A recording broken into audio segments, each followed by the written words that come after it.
Welcome students. आज का हमारा टॉपिक है बच्चों आर्टिफिशियल इंटेलिजेंसी। प्रीवियस लेक्चर्स में भी हम आर्टिफिशियल इंटेलिजेंसी के बारे में पढ़ चुके हैं। Clear students? अब मैं आपको प्रीवियसली रिकॉल करवाने से पहले मैं आपको एक ड्रॉ बताती हूँ।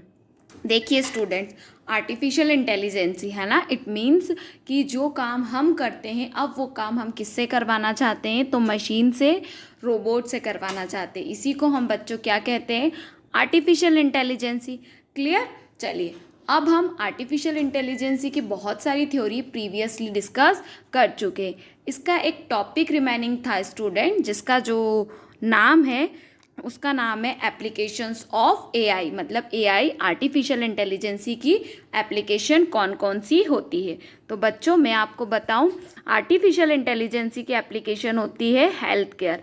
इट मीन्स कि आर्टिफिशियल इंटेलिजेंसी की मदद से हमारे जो डॉक्टर्स हैं है ना, वो हमारी बहुत अच्छे से मदद कर सकते हैं। जैसे कि स्टूडेंट फॉर एग्जांपल मैं अगर आपको बताऊं, कोविड टाइमिंग में है ना, जब कोविड पेशेंट्स थे आईसीयू रूम में या कोविड वार्ड में, तो वहाँ डॉक्टर्स भी थोड़ा सा जाने में डरते थे।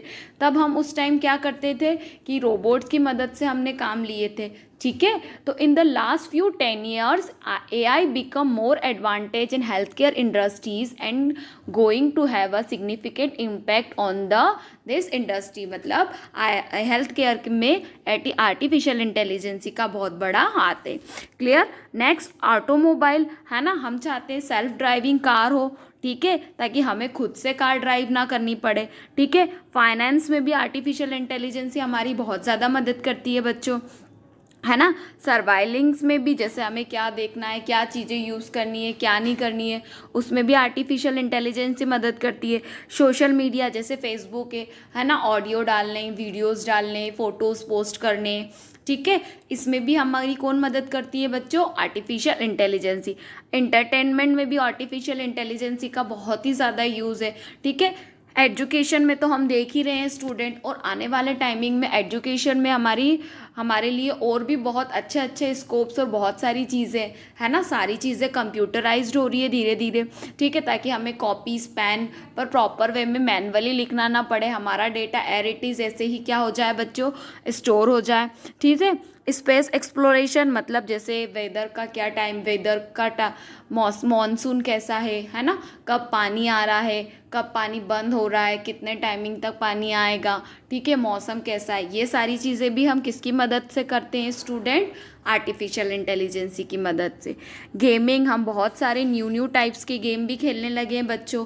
ठीक है, उसके बाद है रोबोटिक, ये तो आर्टिफिशियल इंटेलिजेंसी का सबसे बड़ा एक एप्लीकेशन है ही है ना, जिसकी मदद से हम रोबोटिक मतलब जो काम एक ह्यूमन बीइंग करता है वो सारा काम कौन कर लेता है बच्चों, रोबोट परफॉर्म कर लेता है। क्लियर? नेक्स्ट, एग्रीकल्चर है ना, कौन सी सब्जी ज़्यादा उग रही है, कौन सी नहीं उग रही है, हमें किसकी डिमांड है मार्केट में, है ना, तो एग्रीकल्चर में भी आर्टिफिशियल इंटेलिजेंसी का बहुत सारा यूज़ है बच्चों। ठीक, नेक्स्ट है क्या है बच्चों, ई कॉमर्स। मतलब जितने भी आजकल ड्यू टू कोविड टाइम्ड जितने भी बिजनेस है, जितने भी लोग हैं, वो सब व्यक्ति कहाँ पे अपना बिजनेस खोल रहे हैं बच्चों, इलेक्ट्रॉनिक कॉमर्स में, है ना। उसकी मदद से हम स्टडी भी कर पाते हैं और प्रॉपर वे में हमारा वर्क जो है वो भी हम क्या कर सकते हैं, परफॉर्म कर सकते हैं। ठीक है स्टूडेंट्स, तो ये कुछ हैं बच्चों जो हमारे क्या है, आर्टिफिशियल इंटेलिजेंसी के एप्लीकेशन है।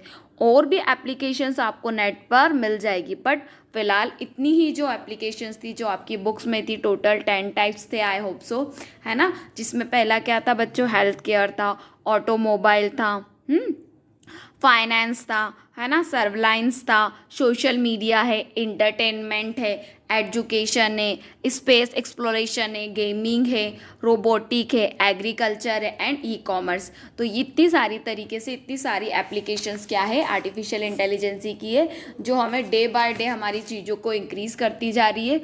ठीक है बच्चों, चलिए, तो ये तो क्या थी हमारी applications of AI.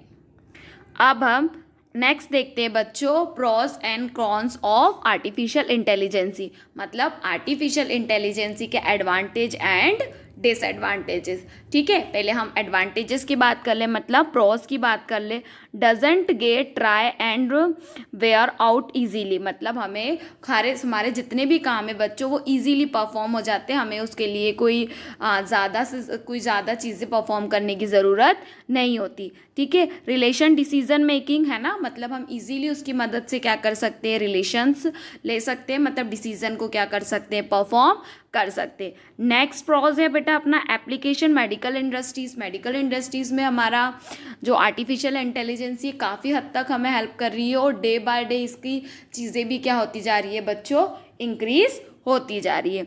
Next accurate decision making, मतलब जो भी डेटा या जो भी हम डिसीज़न कंप्यूटर से लेना चाहते हैं वो हमें एक्यूरेट देता है, like plus minus into divide, मतलब आपने कैलकुलेशंस हो, किसी प्रोसेस को लेकर हो, है ना, किसी टास्क को लेकर हो, तो वो इजीली अपनी चीज़ें एक्यूरेटली क्या करता है बच्चों, वर्क करता है। नेक्स्ट क्या है, सेल्फिशेस विथ नो ब्रेक, है ना, मतलब आप जिसको जो काम देंगे वो काम कर लेगा, सेल्फिशनेस नहीं है और किसी भी काम में वो ब्रेक नहीं लेता, मतलब टाइम के अकॉर्डिंग अपना पूरा टास्क क्या करता है, परफॉर्म करता है। इसके और भी कुछ प्रोज है बच्चों, जैसे हाई एक्यूरेसी है, हाई स्पीड देता है, यूजफुल फॉर हाई रिस्क है, डिजिटल असिस्टमेंट है, useful as a public utility है, तो ये भी इसके प्रोज में क्या आते हैं बच्चों, आते। अब हम क्रॉन्स देखते हैं स्टूडेंट, तो क्रॉन्स में क्या है इसका फर्स्ट, है ना, इंक्रीज हाई कॉस्ट, है ना। अब इसमें क्या होती है बच्चों, कॉस्ट जो क्या करती है, ज़्यादा लगती है, क्योंकि जैसे जैसे अपन हाई डिजिटल चीज़ें लेंगे, हाई स्टोरेज लेंगे, हाई कैपेसिटी वाली चीज़ें लेंगे, तो उनकी कॉस्ट भी क्या होगी बच्चों, ज़्यादा होगी। लीड्स टू अनएम्प्लॉयमेंट, है ना, इससे क्या हो रहा है, हमारे यहाँ का अनएम्प्लॉयमेंट क्या होता है, बढ़ता ही जा रहा है, मतलब बेरोजगारी जो है बढ़ती जा रही है। क्यों होती है, क्योंकि सारा काम मशीन ही कर रही है, तो ह्यूमन्स बीइंग मतलब एक मनुष्य की, एक पीपल की रिक्वायरमेंट ही क्या है बच्चों, ठीक है, तो ये क्या है, अनएम्प्लॉयमेंट को भी बढ़ा रहा है। नो इम्प्रूवमेंट विथ एक्सपीरियंस, है ना, अब हमारे पास एक्सपीरियंस ही नहीं, क्योंकि कोई एक व्यक्ति पर्टिकुलर व्यक्ति काम ही नहीं कर रहा है, तो हमारे पास एक्सपीरियंस ही नहीं है उस चीज़ के लिए, है ना, क्योंकि वो काम तो मशीन कर रही है, तो मशीन अपने से चीज़ें स्टोर तो करके रखती है, बट एज अ एक्सपीरियंस हम बोलते हैं ना, अनुभव से सीखना चाहिए, ठीक है, तो ये चीज़ें हमें आर्टिफिशियल इंटेलिजेंस ही नहीं देती, ठीक है। नो इम्प्रूव लैक्स इन क्रिएटिविटी, है ना, अब जब ह्यूमन बीइंग मतलब कोई एक मनुष्य है वो कोई काम ही परफॉर्म नहीं कर रहा, तो उसके अंदर क्रिएटिविटी आएगी ही नहीं। सपोज मैं आपको बोलूँ कि आज आपको एक डेफिनेशन सर्च करनी है, तो आप डेफिनेशन सर्च करेंगे बच्चों, तो अलग अलग जगह से सर्च करेंगे, उसके साथ आपको 10 चीज़ें और जानने को मिलेगी, तो इसे बोलते हैं क्रिएटिविटी, है ना। बट आप ये काम कर रहे हो, सपोज मान लो आप ये काम ही नहीं कर रहे हो और आपको हर चीज़ ऐसी की ऐसी मिल जाए, तो आपके इसमें क्रिएटिविटी डेवलप होगी क्या बच्चों, नहीं होगी, है ना। तो ये हमारे कुछ क्या थे बच्चों, आर्टिफिशियल इंटेलिजेंसी के एडवांटेजेस और डिसएडवांटेज। और भी अगर मैं आपको कुछ एडवांटेजेस की बातें बताऊं स्टूडेंट्स, किसके, आर्टिफिशियल इंटेलिजेंसी के, तो देखिए क्या है, हाई कॉस्ट, मतलब कॉस्ट ज़्यादा लगती है, can't think out of the box, मतलब वो खुद से क्या करता है, सोच नहीं सकता, उसमें कोई फीलिंग या फिर इमोशनल ही नहीं है। नो ओरिजिनल क्रिएटिविटी, कुछ भी क्रिएटिविटी उसके अंदर नहीं है, ठीक है स्टूडेंट्स। चलिए अब आपको कुछ और मैं एडवांटेजेस डिसएडवांटेज बता देती हूँ आर्टिफिशियल के, ताकि आपको इजीली क्या हो, समझ में आ जाए, है ना। जैसे पहले है नो पावरफुल और more useful computer, more powerful, मतलब एडवांटेज में क्या है, हम टाइम के अकॉर्डिंग और ज़्यादा से ज़्यादा पावरफुल कंप्यूटर्स क्या करते जा रहे हैं बच्चों, बनाते जा रहे हैं। न्यू एंड इम्प्रूव इंटरफेस, है ना, नया नया इंटरफेस, नई नई टेक्नोलॉजीज को क्या कर रहे हैं हम, अडॉप्ट करते जा रहे हैं, ताकि उससे हमें इंटरफेस भी अच्छा मिले। सॉल्विंग न्यू प्रॉब्लम, मतलब प्रॉब्लम को, नई नई प्रॉब्लम को भी हम इसकी मदद से क्या कर रहे हैं बच्चों, सॉल्व करते जा रहे हैं, ठीक है। Better handling for information, information को हम बहुत अच्छी तरीके से क्या कर सकते हैं, हैंडल कर सकते हैं। नेक्स्ट है रिलीव्स इंफॉर्मेशन ओवरलोडेड, मतलब जो भी इंफॉर्मेशन ओवरलोडेड होती है, मतलब एक के ऊपर एक ओवरलोड हो रही है, उसको भी हम क्या कर सकते हैं, रिलीव कर सकते हैं, मतलब टाइम के अकॉर्डिंग उसे क्या कर सकते हैं बच्चों, मैनेज कर सकते हैं। Next conversion of information into knowledge, है ना, नॉलेज और इन्फॉर्मेशन हमारा क्या हो रहा है, टाइम टू टाइम इंक्रीज होता जा रहा है। क्लियर स्टूडेंट्स, तो ये तो उसके क्या है, एडवांटेजेस है बच्चों, किसका एडवांटेज है, आर्टिफिशियल इंटेलिजेंसी के एडवांटेजेस है। चलिए अब हम कुछ डिसएडवांटेज की ओर बात कर लेते हैं। जैसे हम प्रीवियसली कुछ डिसएडवांटेज पढ़कर आए हैं, जैसे इंक्रीज्ड कॉस्ट तो जाहिर सी बात है स्टूडेंट बढ़ेगी सही टाइम के अकॉर्डिंग, है ना। Difficult with software development, slow and expensive. अब जो सॉफ्टवेयर डेवलपमेंट, जो आर्टिफिशियल इंटेलिजेंसी की नई नई चीज़ों को वो जो डेवलप कर रहे हैं वो थोड़े डिफ़िकल्ट भी होते हैं, है ना। वो थोड़ा डिफ़िकल्ट होते हैं तो स्लो भी होते हैं, मतलब थोड़ा स्लो वर्क करते हैं जब तक वो पर्टिकुलर प्रॉपर तरीके से बन ना जाए, है ना। और एक्सपेंसिव भी होते हैं बच्चों, एक्सपेंसिव मतलब महंगे भी काफ़ी होते हैं। नेक्स्ट है फ्यू एक्सपीरियंस्ड प्रोग्राम्स, है ना। अब हर व्यक्ति आर्टिफिशियल इंटेलिजेंसी के प्रोग्राम्स को डेवलप कर सकता है, बना सकता है क्या? नहीं, इसके लिए एक्सपीरियंस भी मायने रखता है। Few practical product have reach the market as, मतलब कुछ प्रैक्टिकल प्रोडक्ट्स जो है मार्केट में हैं बट वो प्रॉपर वे में वर्क परफॉर्म नहीं करते। तो ये बच्चों कुछ हमारे क्या थे, एडवांटेजेस थे किसके बच्चों, आर्टिफिशियल इंटेलिजेंसी के। क्लियर? चलिए अब हम आज का हमारा एक नया टॉपिक देखते हैं जिसे हम बोलेंगे मशीन लर्निंग। जैसे आर्टिफिशियल इंटेलिजेंसी की भी बोल सकते हैं, is a one type of types and also is application of machine learning, है ना, one way of machine learning. तो देखिए what is the meaning of बच्चों मशीन लर्निंग। देखिए नाम से क्लियर है मशीन लर्निंग, है ना। अब देखिए मशीन में एक ह्यूमन बीन बना हुआ है ना। मैंने जो आपको जो इमेज बताई है बच्चों, उसमें देखिए एक ह्यूमन है लेकिन उसके अंदर सारी चीज़ें क्या पुट ऑफ की गई है, मशीन के अंदर पुट ऑफ की गई है ना। तो कुछ इस तरीके से हम चीज़ें जब मैनेज करते हैं तो वो मशीन लर्निंग में आता है कि हम मशीन की चीज़ों को कैसे लर्न कर सकते हैं, कैसे रिकॉग्नाइज कर सकते हैं, क्या कॉम्प्लेक्सिटी आती है, वो सारी चीज़ें हम इस लेक्चर में पढ़ते हैं। क्लियर स्टूडेंट्स, यहाँ पे आपको इतना समझ में आया। यहाँ अगर मैं एक डेफिनेशनली बोलूँ तो machine learning is the science of getting computer to act without directly programming them, है ना। मतलब मशीन लर्निंग क्या है, एक साइंस की है जो कंप्यूटर्स की चीज़ों को क्या करती है, गेट करती है विदाउट प्रोग्रामिंग, मतलब उसमें प्रोग्रामिंग फिट करने की भी ज़रूरत नहीं पड़ती। ठीक है, अब इसे हम और देखते हैं ताकि आपको और अच्छे से क्या हो बच्चों, क्लियर हो जाए। ठीक है, चलिए अब हम देखते हैं मशीन लर्निंग। तो सबसे पहले इसकी एक डेफिनेशन देखें कि व्हाट इज मशीन लर्निंग। तो देखिए machine learning is a application of artificial intelligence that provide system the ability to automatically learn and improve from experience without being explicitly programmed, है ना। देखिए आगे, machine learning focus on the development of computer program that can access data and use it to learn for themselves. इसी definition को हिंदी में अगर देखें तो machine learning artificial intelligence AI की का एक अनुप्रयोग है, ठीक है, जो सिस्टम को स्पष्ट रूप से प्रोग्राम किए बिना अनुभव को स्वचालित रूप से सीखने और बेहतर बनाने की क्षमता प्रदान करता है। मशीन लर्निंग कंप्यूटर प्रोग्राम के विकास पर केंद्रित है जो डेटा तक पहुंच सकती है और इसका उपयोग स्वयं सीखने के लिए कर सकते हैं। अब ये तो डेफिनेशन है, अब हम आपको समझाएं कि मशीन लर्निंग क्या होती है। तो देखिए बच्चों, machine learning is a application of artificial intelligence. जैसा कि हम प्रीवियसली कहा था स्टूडेंट कि मशीन लर्निंग एप्लीकेशन है किसकी, आर्टिफिशियल इंटेलिजेंसी की, that provide system to automatically learn and improve the experience without explicitly program. मतलब ये खुद से क्या कर सकते हैं, सीख सकते हैं, इसको अलग से प्रोग्रामिंग डिज़ाइन करने की ज़रूरत नहीं होती। Machine learning focus on the development of computer program. Machine learning क्या होती है, फोकस करती है किसको, कंप्यूटर के डेवलपमेंट प्रोग्राम पे, that can access data and learn, और जिससे हम डेटा को क्या कर सकते हैं बच्चों, एक्सेस कर सकते हैं और उससे क्या कर सकते हैं, कुछ सीख भी सकते हैं, जिसे हम क्या कहते हैं बच्चों, मशीन लर्निंग के नाम से जानते हैं। देखिए मशीन लर्निंग में जैसे मैंने आपको बताया था पहले भी कि ये हमारा एक पर्टिकुलर ह्यूमन, पर्टिकुलर व्यक्ति का माइंड है, और ये हमारे किसका माइंड है, मशीन, मतलब कि हमारे रोबोट का माइंड है। ठीक है, तो इस तरीके से हमारी मशीन लर्निंग क्या होती है, वर्क परफॉर्म करती है। क्लियर स्टूडेंट्स, अब आपको समझ में आया, है ना। और कुछ बताऊं क्या, है ना, जैसे learning it is a context is not learning actually but recognise complex pattern make a intelligent decision based on data. मतलब डेटा के ऊपर डिसीजन लेती है, डेटा के ऊपर बेस्ड होती है। क्लियर, चलिए, हिस्ट्री ऑफ मशीन लर्निंग, मतलब मशीन लर्निंग की हिस्ट्री क्या है, मतलब इस मशीन लर्निंग की स्टार्टिंग कहाँ से हुई थी और वो कैसे काम करती है। चलिए देखें सबसे पहले अगर हम, तो देखिए मैंने आपको ऐसा चार्ट दे रखा है। अगर हम आपके बुक की बात करें तो आपकी बुक में पूरी थ्योरी दे रखी है, किसकी, मशीन लर्निंग की। बट हम क्या कर रहे हैं, मशीन लर्निंग का चार्ट के थ्रू डिस्कस कर रहे हैं ताकि आपको इजीली समझ में आ जाए। तो जब हमने मशीन लर्निंग के बारे में जाना था, यूज़ किया था, तो 1642 में मैकेनिकल एडर आया था, जिससे हमें उसका क्या मिला था बच्चों, कॉन्सेप्ट मिला था।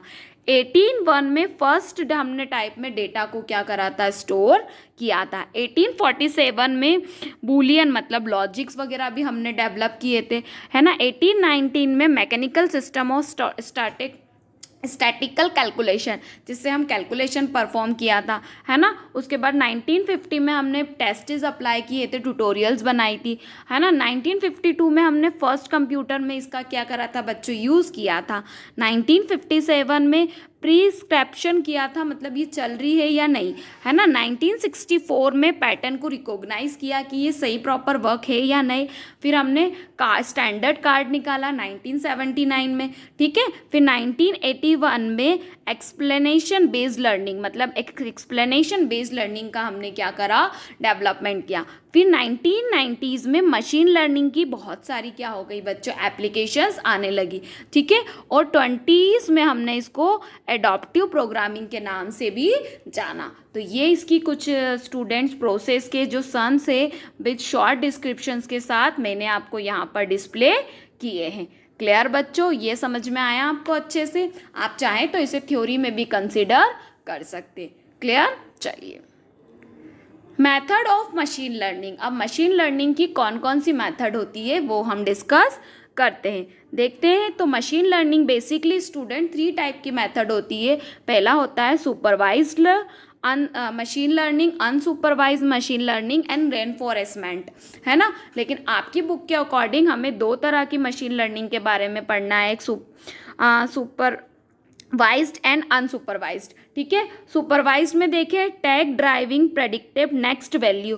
ट्रैक ड्राइविंग मतलब खुद से डिसीजन ले लेता है, प्रेडिक्टिव कर लेता है। और ये डेटा ड्राइविंग मतलब जो भी डेटा होता है उसके बेस पे वर्क परफॉर्म करता है। और रेनफोर्समेंट क्या करता है, मिस्टेक को लर्न करता है। ये तो इसका शॉर्ट है, अब हम आगे इसको देखते हैं। सुपरवाइज्ड मशीन लर्निंग, तो supervised learning is the type of machine learning in which machines are trained using a labeled training data, and on the basis of that data machine predicted the output. The labeled data means some input data is already targeted with the correct output. इसी definition को देखें तो supervise machine learning का एक प्रकार है जिसमें machine को अच्छी तरह से लेबल प्रशिक्षण डेटा का उपयोग करके प्रशिक्षित किया जाता है और उस डेटा के आधार पर मशीन आउटपुट की भविष्यवाणी करती है। कि लेबल किए गए डेटा का मतलब कि कुछ इनपुट डेटा पहले ही सही आउटपुट के साथ टैग किए जाते, है ना। ये तो इसकी डेफिनेशन। अब शॉर्ट में बताएं कि सुपरवाइज लर्निंग मशीन लर्निंग क्या होती है बच्चों। तो ये एक मशीन लर्निंग का टाइप है, मेथड है, जो क्या करती है, किसी भी मशीन को बहुत अच्छी तरीके से क्या करती है, ट्रेन करती है, ठीक है। उसमें सारी चीज़ें अच्छे तरीके से फुलफिल करती है, लेबल करती है और उसी के बेसिस पे वो हमें क्या करता है, डेटा प्रोवाइड करता है, मतलब कि वो हमें आउटपुट देता है, जिससे हम क्या बोलते हैं बच्चों, सुपरवाइज्ड मशीन लर्निंग। अब देखिए जैसे मैंने इसका एक डाटा आपको एक ड्रॉ बताया, जैसे लेबल डेटा है और ये लेबल्स है, मतलब यहाँ पे बहुत सारा डेटा रख रखा है। यहाँ पे मैंने बता रखा है कि ये हेक्सागोन है, स्क्वायर है, ट्रायंगल है। ये मॉडल ट्रेनिंग, इसको हम ट्रेन करेंगे, ट्रेन में जाएंगे तो प्रेडिक्टेड होगा, मतलब ये टेस्ट वाला डेटा, ये स्क्वायर वाला डेटा और ये ट्रायंगल वाला डेटा, मतलब अच्छे तरीके से उसको क्या करना, यूज़ करना और यूज़ करके क्या करना बच्चों, वर्क परफॉर्म करना, ठीक है। तो ये हमारी कौन सी लर्निंग होती है बच्चों, सुपरवाइज्ड मशीन लर्निंग, ठीक है। चलिए अब हम नेक्स्ट देखते हैं अनसुपरवाइज्ड मशीन लर्निंग, मतलब कि अनसुपरवाइज्ड मशीन लर्निंग क्या होती है। तो देखिए ज़रा इंग्लिश में, unsupervised learning is the type of machine learning in which models are trained using unlabelled data set and और allowed to act on that data without any supervised। इसी definition को हिंदी में देखें तो अनसुपरवाइज लर्निंग एक प्रकार की मशीन लर्निंग है जिसमें मॉडल को बिना लेबल वाले डेटा सेट का उपयोग करके प्रदर्शित किया जाता है और बिना किसी परीक्षण के उस डेटा का कार्य की अनुमति मिलती है। मतलब बच्चों अनसुपरवाइज मतलब नाम से ही क्लियर है कि हम क्या करते हैं उसमें, ये भी मशीन लर्निंग की टेक्निक है। Which model are train using unlabelled data structure, जो डेटा स्ट्रक्चर अनएबल्ड है, अच्छे प्रॉपर वे में मैनेज नहीं है ना, उसी का यूज़ करके हम अनसुपरवाइज मशीन लर्निंग का यूज़ करते हैं। और विदाउट सुपरवाइज मतलब उसे देखे बिना, उसे जांचे बिना उसे अनुमति दे देते हैं कि वो वर्क परफॉर्म कर ले। Clear students? चलिए अब इसे और एक डेटा के साथ समझते हैं हम, है ना। जैसे देखिए इनपुट रॉ डेटा दिया अनएबल्ड, मतलब इसमें बहुत सारे कुछ आपको मैंने एनिमल्स दे दिए हैं, है ना। उन एनिमल्स में इंटरप्टेशन है, ये हम पहले से जानते हैं, फिर भी हमने उसमें क्या करी, एक एल्गोरिथम पुट करी, ठीक है, एक प्रोसेसिंग करी और प्रोसेसिंग में हमने उसे क्या, उसमें क्या दे दिया, आउटपुट दे दिया कि ये डॉग्स है और ये क्या है, कैट से। अगर इसी को हम चाहें तो सुपरवाइज्ड में क्या कर सकते थे, पहले ही अलग अलग डिफाइन कर सकते थे। ठीक है बच्चों, तो ये आपका क्या है, अनसुपरवाइज मशीन लर्निंग, जो कि आपकी बुक में दे रखा था। ठीक है बच्चों, अब इसमें एक और नया टाइप जो है उसको मैं आपको एक साथ डिफरेंस के थ्रू समझा देती हूँ। डिफरेंशिएट सुपरवाइज्ड, अनसुपरवाइज्ड और रेनफोर्समेंट मशीन लर्निंग। देखिए अब इसमें क्राइटेरिया दिया है, सुपरवाइज दिया, अनसुपरवाइज दिया और रेनफोर्समेंट दिया। अगर डेफिनेशन की बेस पे बोले तो ये लेबल डेटा को लेता है, ये अनलेबल को डेटा को लेता है और ये इंटरेक्ट किससे करता है, इन्वायरमेंट से, है ना। टाइप ऑफ डेटा ये भी लेबल है, अनलेबल है, ये नॉट प्रेडिक्टेड है। ठीक है, इसमें type of problem registration and classification की प्रॉब्लम आती है, इसमें क्लस्टर हो जाता है कि एक साथ दो डेटा हो तो, है ना। और इसमें एक्सप्लोरेशन की प्रॉब्लम आती है। सुपरविजन में ये एक्स्ट्रा सुपरविजन है, ये सुपरविजन नहीं है और ये भी नहीं है। एल्गोरिथम में इसमें कौन कौन सी, लीनियर रिकॉग्नाइज लॉजिक, एसवीएम, केन लगती है, इसमें के का मीनिंग्स क्या अप्रोप्रिएट क्या है वो लगती है और इसमें लर्निंग बेसिस लगता है। इसका एम क्या होता है, स्टूडेंट कैलकुलेट और आउटकम होता है ना। इसको डिस्कवर एंड अंडरलाइन कर सकते हैं। इसमें सीरीज ऑफ एक्शन मतलब एक्शन परफॉर्म करते हैं। अब एप्लीकेशन क्या है, तो इसमें रिस्क इवोल्यूशन होता है, फोरकास्ट स्टेट्स होती है, ठीक है, इसमें रिकमेंडेशन होता है, सिस्टम एनोमेशन होता है, डिटेक्शन करता है और ये इसमें क्या आता है, सेल्फ ड्राइविंग कार या गेमिंग या फिर हेल्थ केयर। तो ये बच्चों मैंने आपको तीनों में क्या करा है, एक शॉर्ट डिफरेंस बता दिया है। आप चाहें तो अगर आपसे एज अ थ्योरी बोले तो आप सुपरवाइज लर्निंग की पूरी थ्योरी एक साथ लिख सकते हैं, वैसे अनसुपरवाइज की भी लिख सकते हैं और नहीं तो रेनफोर्समेंट मशीन लर्निंग की भी लिख सकते हैं।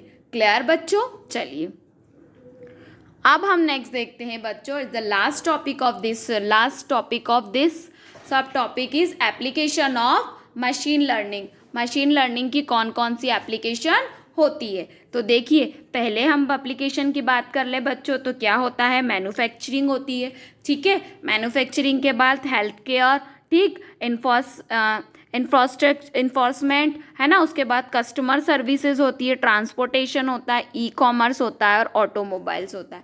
ये सारी बच्चों क्या है, हमारी मशीन लर्निंग की क्या है, स्टूडेंट एप्लीकेशन है, जिसकी मदद से हम मशीन लर्निंग को इजीली क्या कर सकते हैं, यूज़ कर सकते हैं, है ना। अब जैसे मैं कोई एक ही हेल्प एक्सप्लेन करूँ आपको, जैसे हेल्थ केयर की बात करें तो health care machine learning is a fast growing trade in the health care industry. The advance of wearable device to sensor that data can be patient health in a real time। मतलब किसी भी patient का data लेकर वो क्या कर सकती है, एक्सेस कर सकती है, उसे क्या प्रॉब्लम है क्या नहीं है वो भी क्या कर सकती है, इजीली बता सकती है। अगर फाइनेंशियल सर्विस की बात करें तो जैसे बैंक है, अदर बिजनेस है, फाइनेंशियल इंडस्ट्रीज़ है ना, ये मशीन लर्निंग की टेक्नोलॉजी को क्या करती है, यूज़ करती है और अपने डेटा को क्या करती है, एक्सेस करने की में मदद करती है।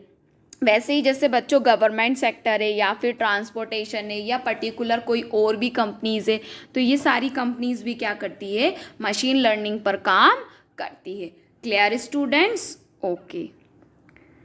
बच्चों आज के लेक्चर में बस इतना ही। आज हमने 2 टॉपिक को डिस्कस किया, आर्टिफिशियल इंटेलिजेंसी के application, advantages, now is machine learning. ठीक है बच्चों, मशीन लर्निंग में भी हमने देखा है कि मशीन लर्निंग क्या होती है, उसकी हिस्ट्री क्या है, मेथड्स क्या है, उसके डिफरेंसेस क्या है और उसकी एप्लीकेशन क्या है। क्लियर स्टूडेंट्स, आज के लेक्चर में बस इतना ही। अब हम नेक्स्ट लेक्चर में नेक्स्ट टॉपिक के साथ मिलेंगे। Okay, thank you.